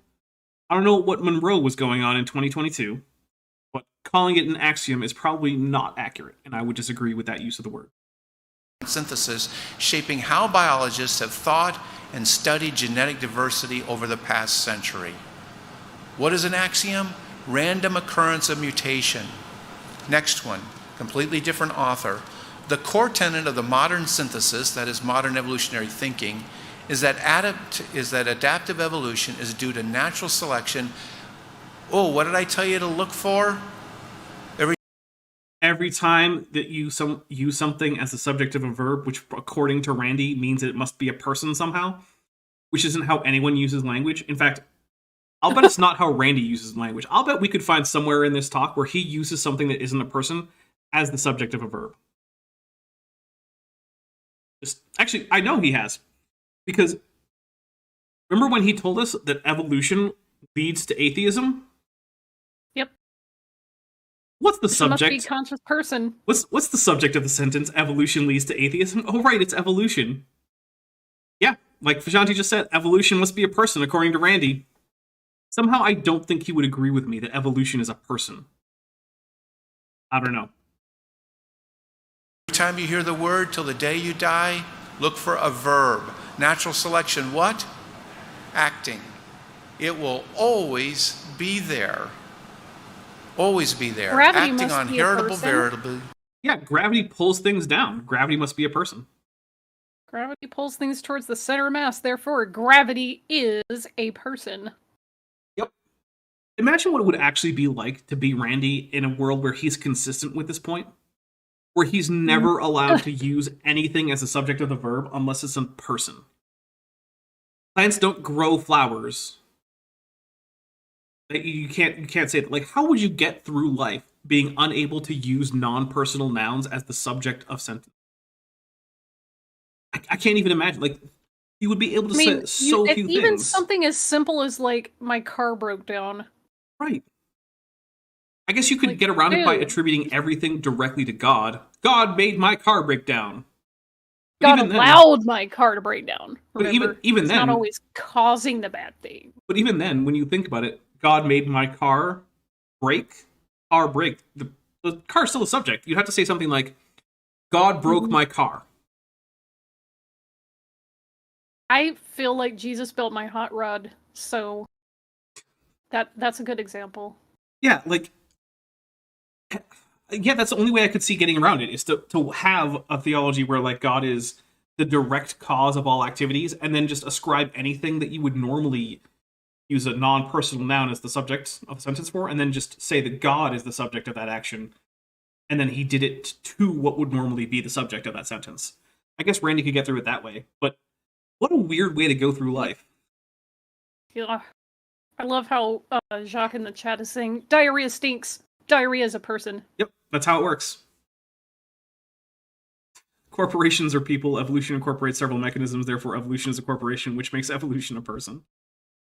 I should add Checkmate. that, legally speaking, corporations are legal persons, but they are not natural persons. So even that is a little bit iffy. Speaking of checkmate, I was arguing with some random idiot the other day on social media, and they said the word chessmate. Chessmate. Chessmate. And I was like, did she mean checkmate? No, see, this person hangs out with a lot of checks. And so those are their checkmates, right? So in order to differentiate between this is my checkmate, then there's some person over there, and winning in chess, they've invented a neologism of chessmate, so it's no longer confusing. That's what's happening. My checkmate got a checkmate. And they did a checkmate. Now, checkmates... There's so many layers to that. Yeah. Just remember, never use... Buffalo. No, you can't say the buffalo, because that means that buffalo have to be people.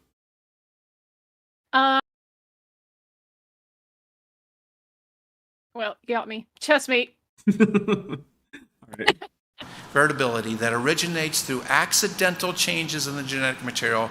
Such mutations are random in the sense that they arise without reference to their advantages or disadvantages. And then correct. Right. Because if the mutation is advantageous, it's more likely to be passed on. What is not clicking about this? I don't know. And the thing is, it's been experimentally verified that this is how it works. This isn't a guess. This is conclusively demonstrated numerous times. Finally, a classical or Darwinian evolutionary system embodies a basic principle: purposeless genetic variation of reproductive individuals united by common descent, coupled with natural selection of those rare individuals that fortuitously express traits. It's a process replete with chance. Oh no! Surprised he was able to pronounce replete and fortuitously. Yeah, actually, that was somewhat impressive. Strawberry says, for $5, off topic, but Dapper, I just finished Children of Time by Adrian Tchaikovsky because you recommended it in a video and I loved it. Any other book recommendations? I mean, I would get Children of Ruin, which is the sequel, because now there's 3 books in that trilogy. I haven't read the 3rd one yet, but the next book in the series, it does less time hopping. So if you're really into the exploration of deep time, it does less of it, but it still does some. And there's a more consistent set of characters, so there's a little bit more character growth in it, which can be fun. So yeah, I recommend that. Of course, I'm here with Vishanti, so I have to recommend Dune if you haven't read the Dune books, at least the ones by Frank Herbert. Yes. The Brian Herbert ones, I would say, are a little bit more on the optional side. Yeah, they're not bad, but the OG flavor's the best. Yeah. It's sort of like New Coke. New Coke wasn't bad, it just wasn't Just wasn't yeah. So in the chat, Mr. Phillips said, neologism. There's an Irish porn star named Neil O'Gism. That's... I don't know. I might have to find out if that's true or not. I don't want to know. I'm going to assume it's true. You know what? Fair enough. Assume it's true. And I'll bet he does great work. Yeah. Goodness. All right, here we go. Okay. So if I were to ask you as a quiz, what words kept popping out in this? Random, accidental, change. Did accidental show up at all? No, not in that slide. Let's go back and find out, because I don't remember it having popped up at all. I'm fairly confident that scientists don't use accidental when they're describing there it is. Yep. random mutations. Through accidental changes in genetic material. Yep, okay, it did. Oh. Fair enough. My apologies. I don't like it being there, but I'm not Charlesworth D. Whoever the heck Charlesworth D is. Proceedings of the Royal Society 8, is it? Is that what that citation? Yeah, I think it was, yeah. I mean, look, Okay. I'm pretty confident that these are quotes that can be found in those places. Mostly because none of them seem, like, noteworthy. Natural selection of those rare individuals that fortuitously express traits. It's a process replete with chance. So if I were to ask you as a quiz, what words kept popping out in this? Random, accidental, chance, broken. You want to know why? Broken Because definitely didn't come up. engineers, Broken didn't go real appear in there? engineers, and there's one sitting No, broken definitely didn't. Did not. No. in the front row here as well, they don't engineer and design in this way. It is not broken, accidental, loss of function, and all of those things. In fact, Stephen... Not every mutation is a loss of function. Oh my goodness. Yeah, further, engineers don't design things the way evolution does. Yeah, that's kind of the point, Randy. It's not supposed to. I don't have to tell you. Oh, good. A Stephen Jay Gould quote mine. Because anytime a creationist quotes Stephen Jay Gould, it's basically guaranteed to be a quote mine. Because Stephen Jay Gould was antagonistic to the evolutionary biology consensus of his day. I mean, to some extent, his writings are still antagonistic to it. It's just that it's no longer much of a talking point because, well, most of his unique ideas have been largely rejected. But anyway, yeah, as a result of him being antagonistic to the mainstream consensus, creationists can find him saying things that are unfavorable to the mainstream consensus of his day, and then twist them into saying, see, Stephen Jay Gould was like a secret creationist somehow, but then they'll also call him an evolutionary Marxist professor. He wasn't a secret creationist. He was just secretly proving creationism. Oh, yeah. There was a little god part of his brain that just every once in a while, like, shocked him, and he said something bad about evolution. Because, remember, atheist means a theist. Thanks, Salmondo. Yeah. Also, Johnny's over here trying to activate the Winter Soldier, like... Желание решавай. Don't do it. Рассвет. Печь. No! Девять. Don't do it. Poor Bucky. Don't do it. Poor Bucky. I know. Poor Bucky. Jay Gould, who was the world's evolutionary theorist until his passing, this is so important. He says, variation, in short, must be copious, small in extent, and undirected. The specter of directed variability threatens Darwinism even more seriously than any putative failure of the other two. Hold the phone.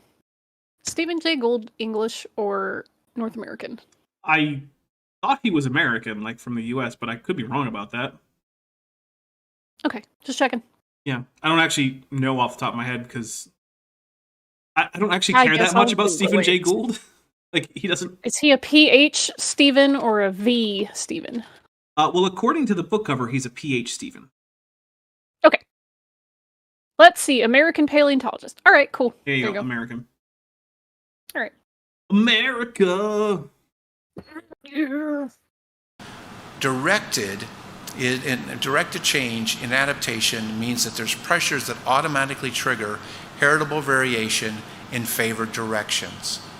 In other words, Darwinian thinking cannot tolerate or countenance any type of internal regulation of these creatures in and of themselves. No.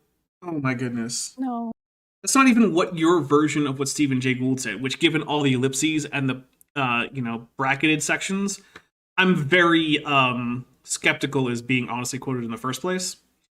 But no, it's saying that mutations are not internally regulated in terms of what mutations happen when.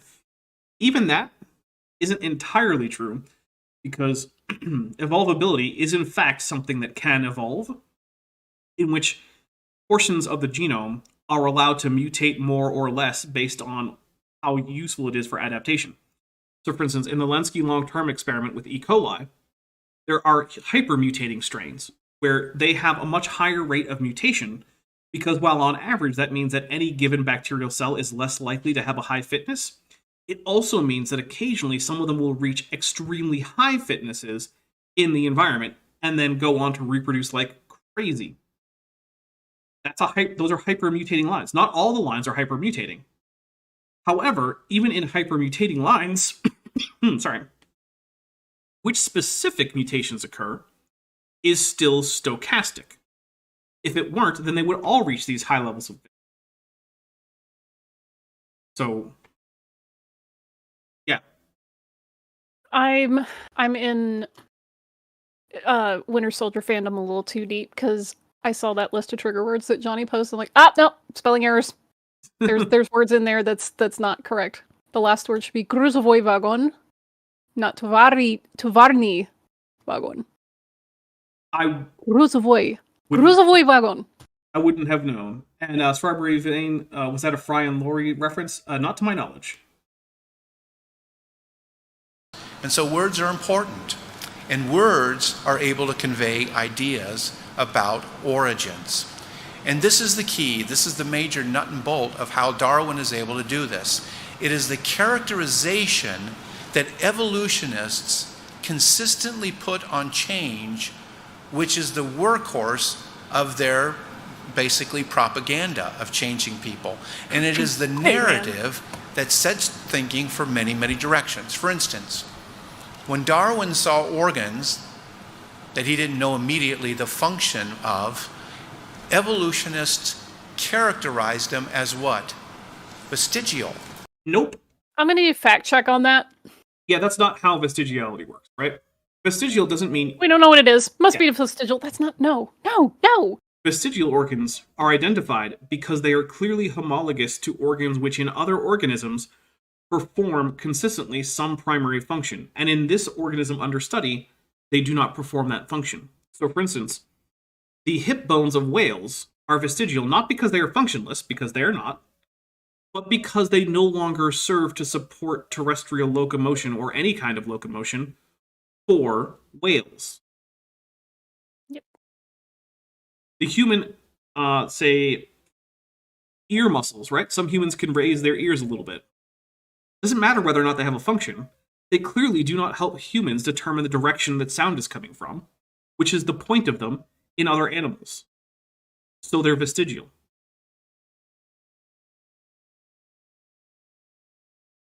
We don't know what it is, therefore vestigial. Yeah. When you definitely understand evolution. Yeah, that's not how vestigiality works. If you find an organ and you don't know what it does, you cannot leap to it being vestigial. You actually have to demonstrate that. Johnny said cetacean needed. Sedation needed. Man, I've actually gone through the whale hips are definitely hips so many times on this channel. It's true. It's like, even just recently, like if you're watching the early access videos, I went through it like in depth again. I'm like, how is this such a common trope that like these whale hips aren't hips? Let me tell you all the things they do. And then like you just tell me a bunch of things that hips do. It's like, did you know abdominal muscles attach there? Like, yeah, they're hips. What? Did you know tail muscles attach there? Yeah, they're hips. Did you know that muscles... Tell us we have ears to wiggle. Fair. That's accurate.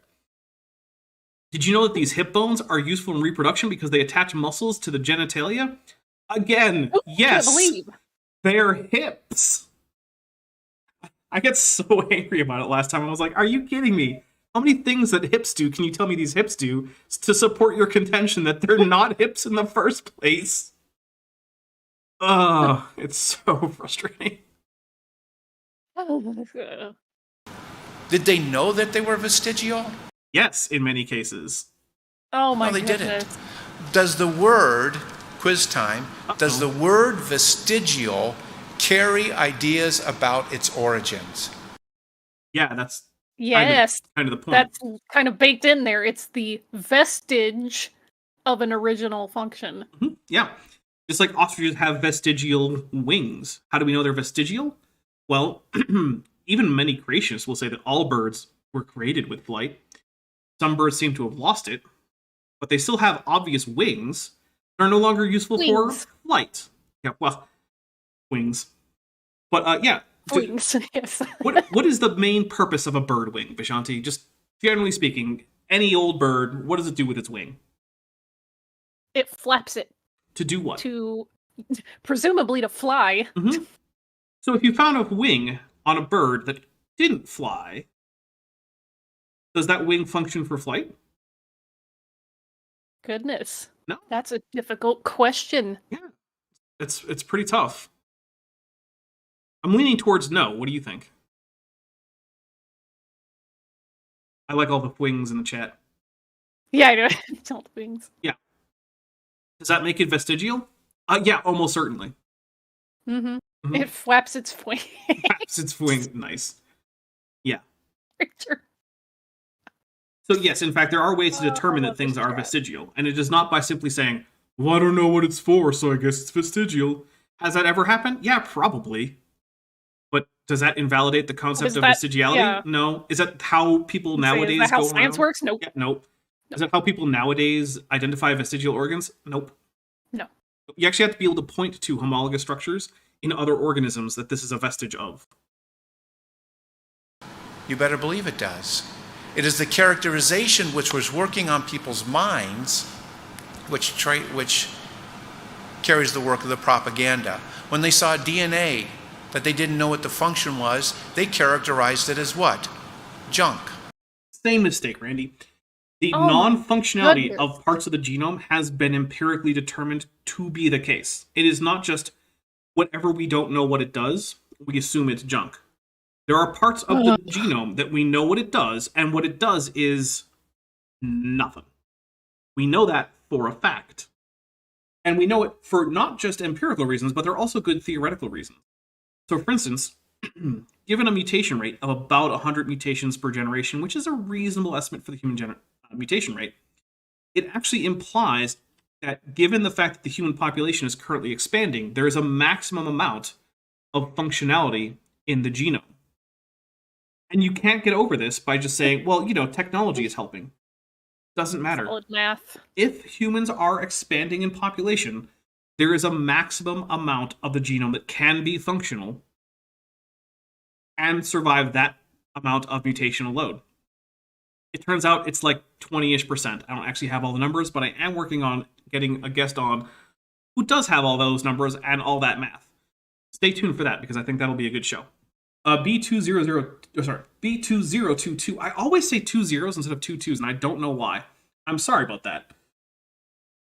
Who's been a member for a month and is at the amniote level says a physicist informed me of the following equation that the following equations hold true everywhere.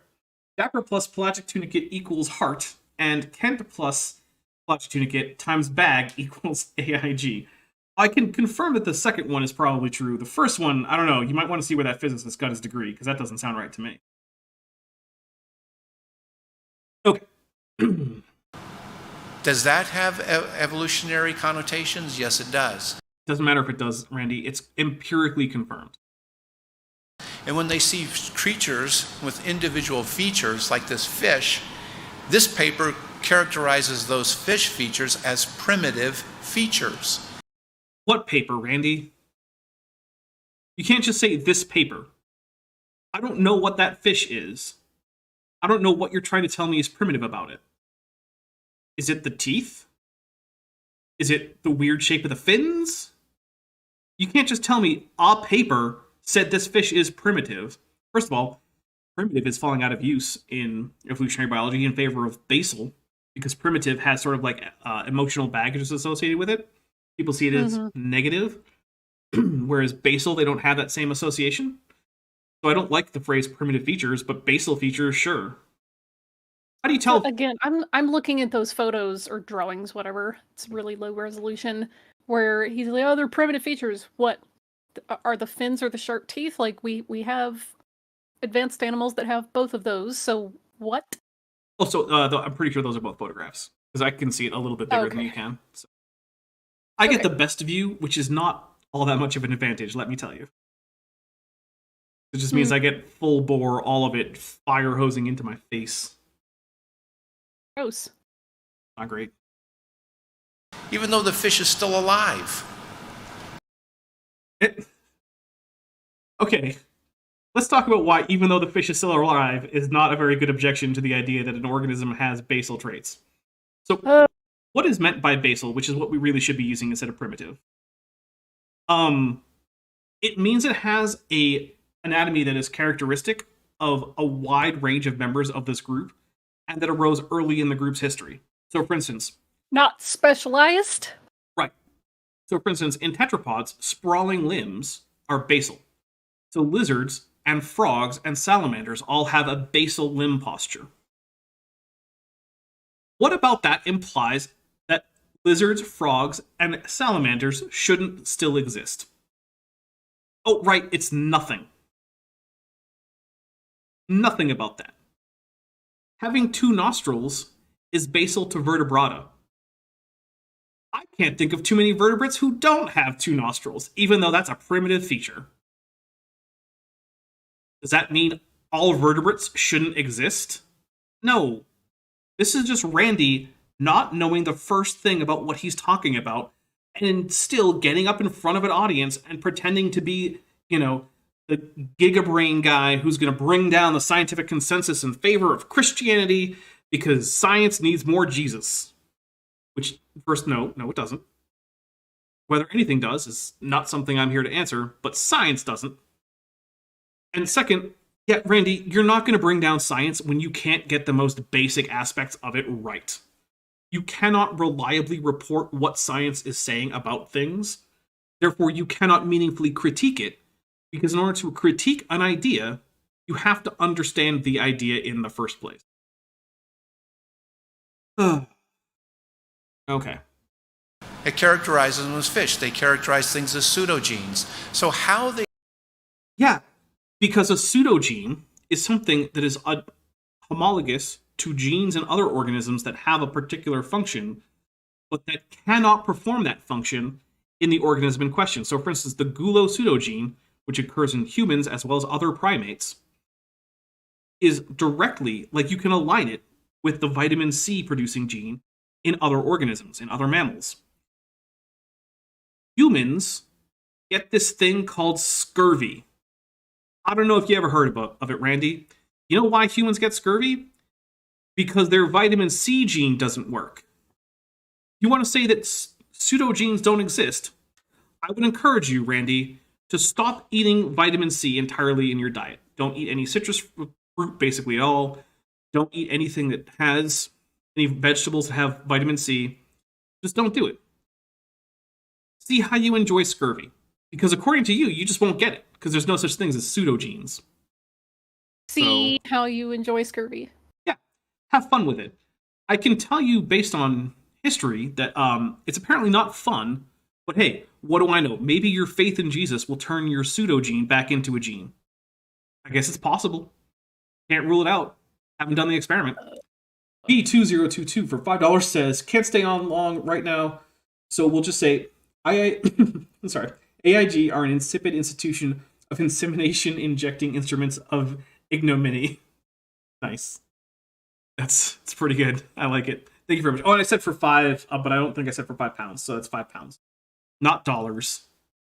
And for $5 this time, Strawberry says, my favorite creationist argument is pointing at common words in biology and gasping in horror.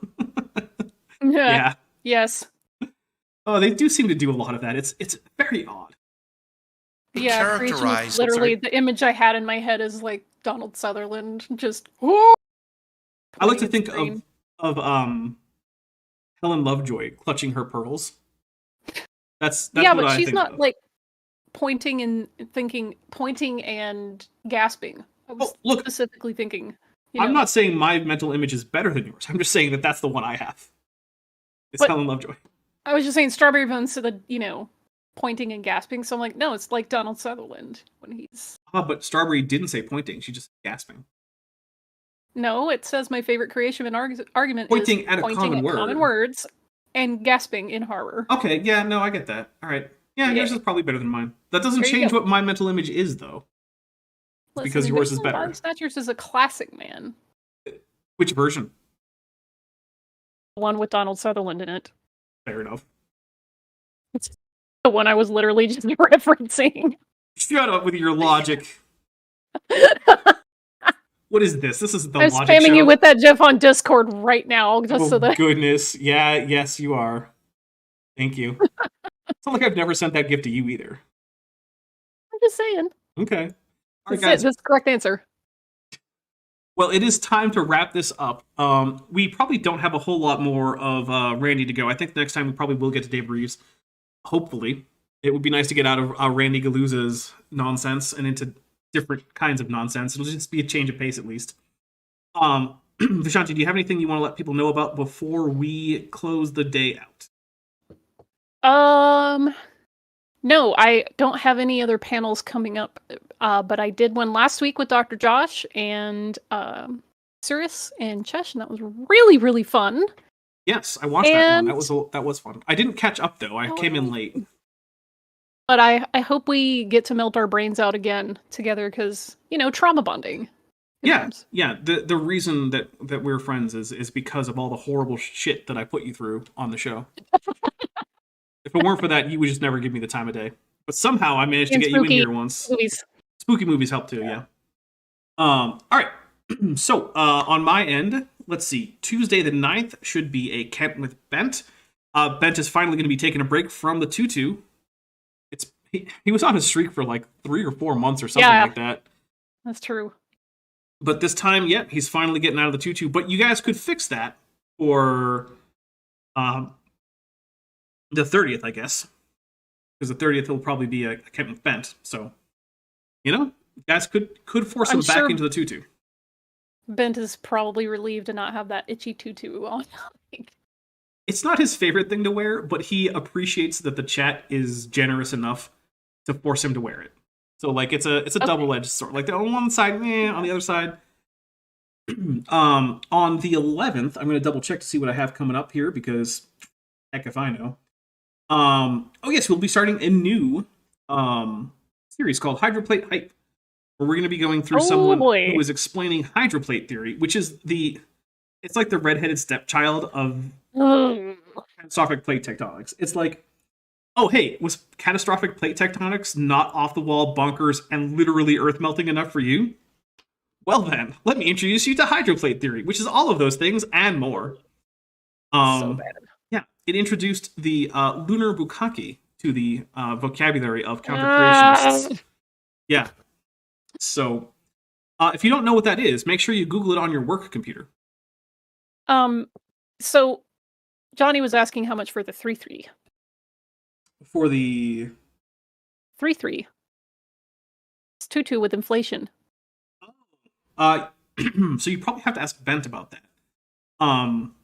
We've decided that basically we're going to tie the 2-2 at least to the number for feathers on my avatar, which goes up by 5 basically every time it gets hit. But only on days when he's there. So if he's not there and you hit the feathers, then the 2-2 number goes up, but he doesn't wear the 2-2. Which I think is fair because otherwise he might be in 2-2s a lot. But yeah, for the 3-3, I don't think we have a number for that. But presumably it's 50% more, right? So if the 2-2 is like 200, then I guess the 3-3 would be 300. Does that make sense?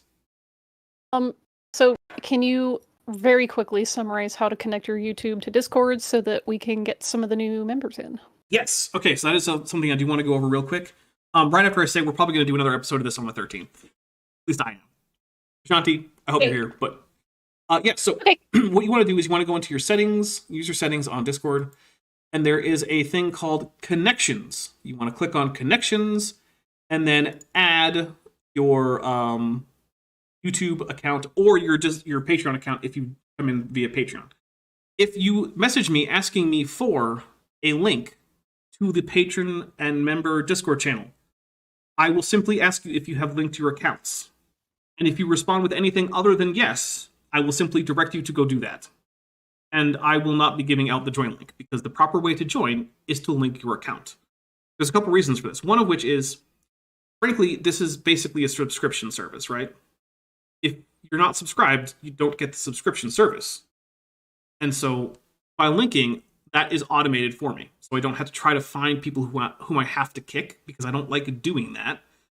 And also, if you do in fact lapse and you're out of the server, it's not anything against you. I'm not saying I don't want you back or that your contributions weren't valuable. It's just that it is one of the few things of definite value that I can add beyond just early access to my videos for people who support me.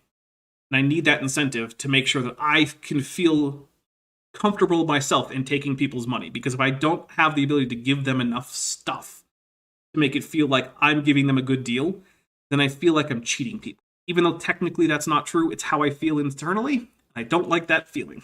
So for those reasons, I don't give out that link. There have been very few exceptions where there has been some weird technical thing that I have not been able to figure out. Do not count on me making an exception for you. It's becoming less and less likely as I get more and more people in there. So, yeah. So, not intended to hurt anyone's feelings. That's just how I have to work it, both for the value proposition as well as basically for my mental health. So, but with that, guys, I think we are going to close it out. Thank you so much for all your generosity. Thank you to all the new members and the people who gifted memberships. And I hope to see you on Tuesday for Kent with Bent. And we're out of here.